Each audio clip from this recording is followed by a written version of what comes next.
Ladies and gentlemen, too. Nice work. All right. So the congressman has seen 7 U.S. presidents in person. Heads or tails? True or false? 7 U.S. presidents. Make your selections. We're really thinking about this. Right. So we've got a little bit of both here. Everybody has. So actually the answer is true. It's true. Yeah, sorry. The answer is true. So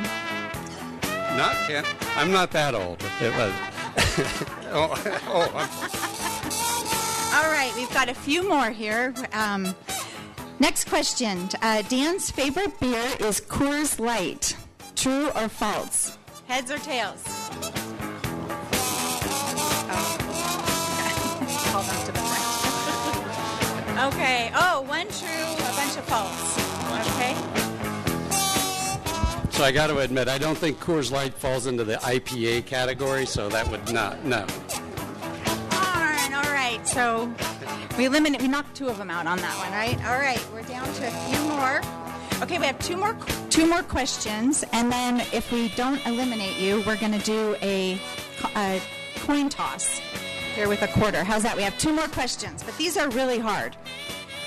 Well, at least the last one is. So the next question is, Dan has 3 children. True or false? Heads or tails?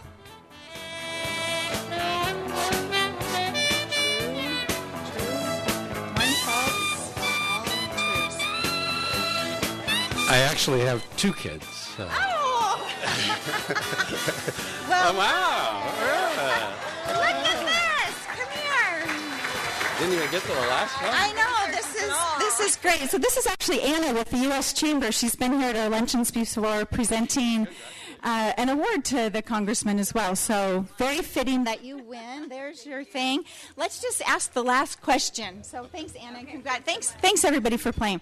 Our last question is that the congressman is a knight. So tell us about that. And then I'm going to get off the stage and let you do your thing. Okay. So that's also true. You wouldn't know. It's something that's very probably obscure, but if you're a hop farmer, the International Order of the Hop is a real thing. It's been around since the 1700s, and last summer I was inducted into the Order of the Hop. So, yeah, I guess you can call me Sir Dan or something. I don't know. Well, thank you, Lori. Now you all know way more about me than you wanted to. Appreciate that. It's a lot of fun. Thank you, Dr. Ashby, for that introduction. How many of you have never been out to the laboratory? Oh, well, there's a few hands out there. Then most all of you know, and those of you that are raising your hands, you need to go out and see all the wonderful things, amazing things that are happening right here in our own backyard at the Pacific Northwest National Laboratory. And Dr. Ashby, as being the leader of that fine institution for us, I appreciate very much all that you're doing and all the great people that you have out there working on our behalf, on our nation's behalf. It truly is something. The Governor Gregoire that I used to work for said it was one of those the jewels of our state that many people don't know anything about. And I'm delighted to see that so many of you have been out there. So thank you for that. So I guess today is a report on Washington, D.C. Is that kind of the parameters of what you'd like me to talk about? And certainly I want to leave as much time as possible for you to ask questions, because there's a tremendous amount of things happening on our national and on our international level.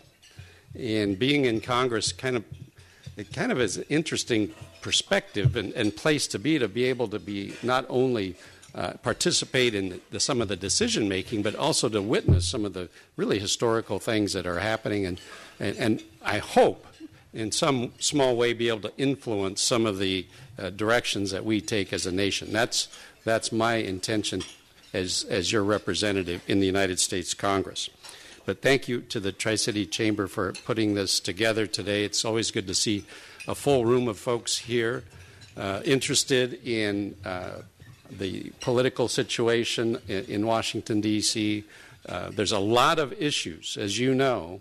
The Tri-Cities area, I think, almost more so than any other part of my district, and I would say the state, has a vested interest in so many different things that happen on the national level. You know, we certainly have the Hanford work that's going on, critical work that has to get finished. I can't tell you well, first of all, when I was first elected, the weight on my shoulders of all that was tremendous, honestly.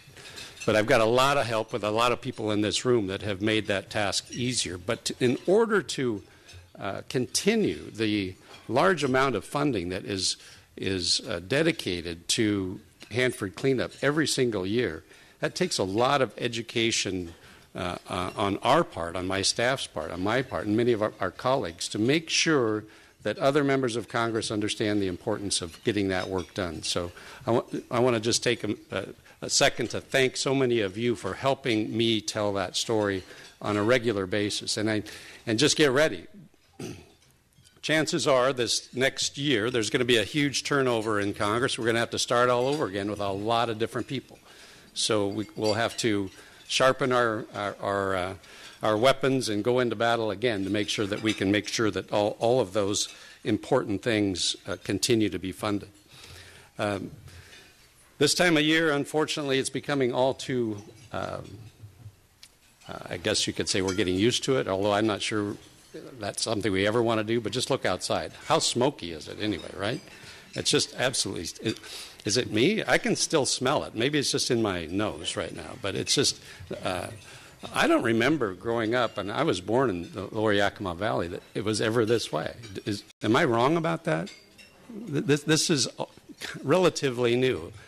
I was just gone for a couple of days, and I came back listening to the radio yesterday on my way up to Yakima for an event, and the reporter on the radio was saying that it was actually better. It had improved, and I'm looking around. You could barely see a couple miles. I think we're just getting, hardened to it or used to it or something. But it certainly is something that is on everyone's minds.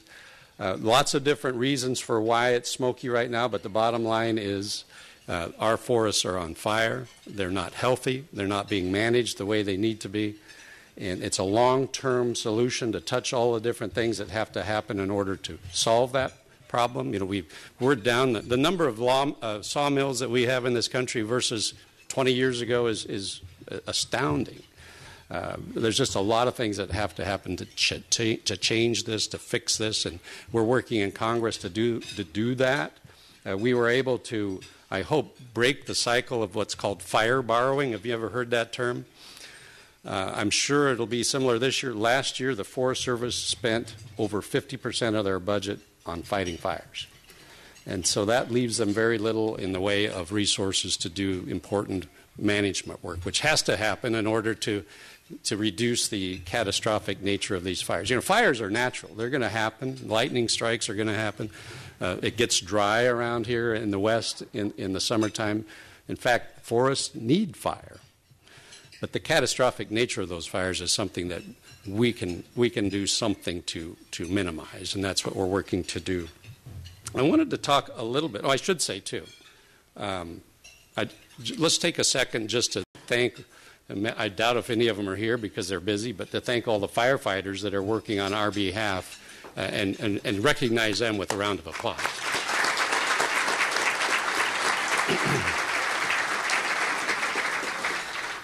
So one of the things that I keep in mind as I represent you in Washington, D.C., certainly is the federal government's role in all of our lives. And that is a very big statement. It could mean a lot of different things. But one of those things is to make sure that you are able to keep more of your hard-earned money. We were able to pass very important tax reform legislation last December that we are starting to see some really, I think, strong benefits of that legislation.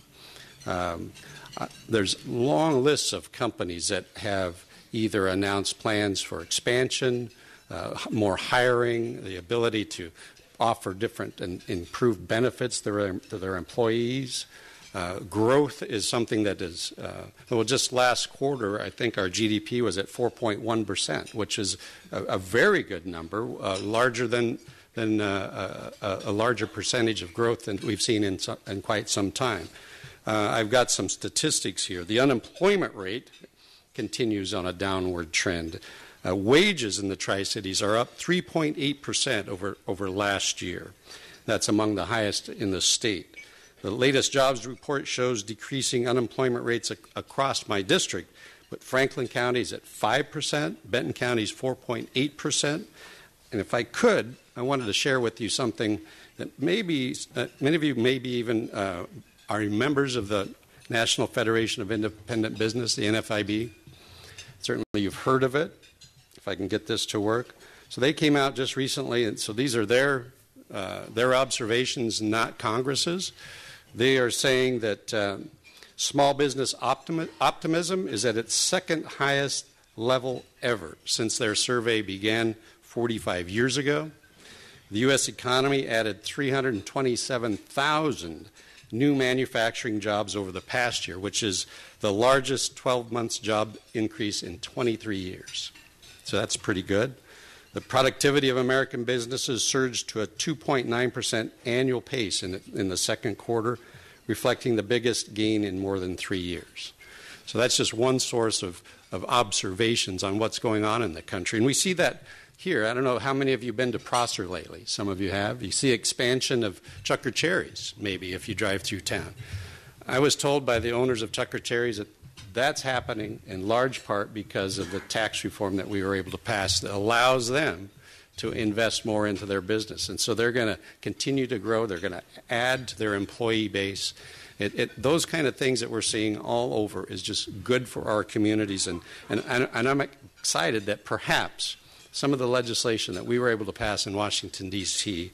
has contributed to some of that success. So I'm encouraged to see that happening. Even, I'm a farmer, and I should say today, and thinking about my son and everybody back at the farm, we just started picking hops this morning. So rest assured, there should be enough hops for that IPA that you all are thinking about right now. But so it's a busy time of year in Central Washington, harvest time. I already have been seeing apple trucks on the road. I don't know if they started yet, but coming down to the Tri-Cities this morning, I saw 2 grape trucks, which would be really early. Anybody know if they're picking grapes yet? Are? Somebody said yes. That seems really early, but it's been a warm summer, early spring, so I wouldn't be at all surprised. But lots of things going on that certainly the role that we play as government, I think, and this is not a political event. I don't mean to make it one whatsoever, but I'm a conservative. I'm a Republican. I believe that the role of government should be minimized, that people, that's where the power should be, and the government should essentially stay out of your way, if at all possible. We certainly have, as a government, important things, important functions that we need to perform. And we have to, and part of our role is to allow businesses and individuals to be able to be as successful as possible. And that's just in a nutshell kind of how I approach things. So let me mention another thing that is kind of a dynamic that I've been seeing. Certainly our forefathers, when they put together our system of government, we had 3 branches of government, correct? Executive, legislative, and judicial. But there's almost what you could say a 4th level of government that's coming into being. It has to do with federal agencies. Agencies are able to pass rules and regulations that have the full force of law, but have very little of the oversight by any elected official, which means that we, the people, don't have the influence of those rules and regulations either. And so that's a concerning thing. It really is. And one of those issues that concerns me is just for an example of what I see as regulatory overreach, is the waters of the United States issue, or what's come to be known as WOTUS, where the federal government can determine a body of water to be a federal body of water, and it can regulate it with all of the power of the federal government. And what that definition has has equated to, that some bodies of water that may be intermittent streams or maybe have not had water in them for 5 years or more, or even some of the ancient coulees could be defined as water of the United States, which has tremendous impacts, certainly on the farming community, on the business community, but it is, in my humble opinion, a heavy hand of government that truly negatively impacts our ability to use our lands the way that we see fit versus the government sees fit. That's one example of federal overreach. And so that's something that we've been dealing with in Congress to try to overcome that. Certainly, I've mentioned the responsibility of the federal government as it pertains to the Hanford cleanup and the challenges we face there. And let me just reiterate, because it's no small thing to bring $2 billion every single year to the Tri-Cities in order to accomplish that critical work necessary. And I truly believe that we must continue doing that. But I want you all on my team so that we can be successful to not only make sure that the work